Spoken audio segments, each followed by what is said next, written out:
नमस्कार दोस्तों, एक बार पुनः स्वागत है आपका हमारे इस यूट्यूब चैनल वेद साधना पे। और जैसा हम और आप जानते हैं कि कल से वासंतिक नवरात्र का प्रारंभ हो रहा है और इस नवरात्र के शुभ दिनों में हम और आप माता भवानी पराम्बा जगदम्बा को प्रसन्न करने के लिए अनेक उपाय जो है करते या कराते रहते हैं। उनमें से एक जो प्रमुख है वह है श्री दुर्गा सप्तशती का पाठ। तो हम जब पाठ करते हैं या कराते हैं तो उनमें जो कुछ त्रुटियां होती हैं उसके लिए तो हम क्षमा याचना कर लेते हैं, लेकिन उसके लिए एक और विशेष बात है कि जो पाठ के अंत में, जैसे दुर्गा सप्तशती के पाठ के अंत में हमें किन किन शब्दों का उच्चारण नहीं करना चाहिए, उसी विषय में हम और आप आज चर्चा करेंगे।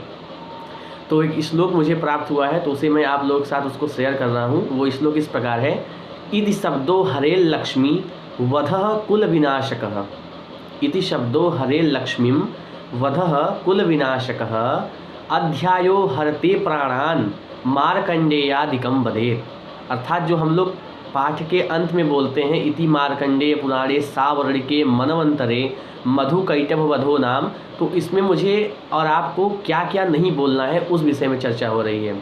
तो इस श्लोक से जो है हम लोग अर्थ को स्पष्ट करेंगे। इति शब्दो हरे लक्ष्मी, अर्थात इति शब्द बोलने से लक्ष्मी का हरण होता है, इसलिए हमें पाठ के अंत में कभी भी इति शब्द का प्रयोग नहीं करना चाहिए।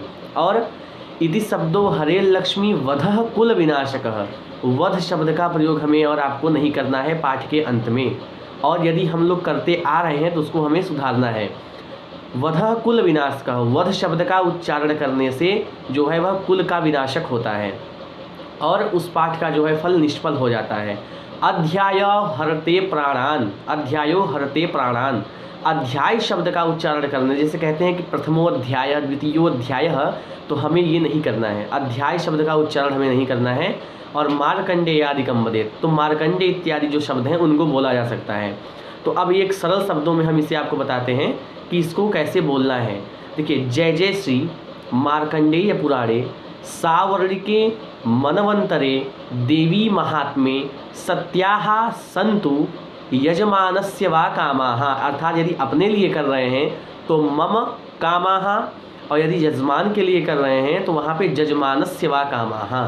तो ये जो है ये बहुत ही छोटी सी जो है एक सूचना थी आप लोगों के लिए, क्योंकि सभी लोग नवरात्रि में पाठ करते हैं और पाठ का संपूर्ण फल उन्हें मिले, यही सब यही कामना करते हैं। इसलिए हम और आप चाहेंगे कि इसको सुधारें और ऐसी गलती को न करते हुए पराम्बा जगदम्बा की स्तुति करते हुए उन्हें सर्व विधि से उन्हें प्रसन्न करें। धन्यवाद, आज के लिए इतना ही। पुनः हम लोग मिलेंगे किसी अगले वीडियो में, तब तक के लिए नारायण।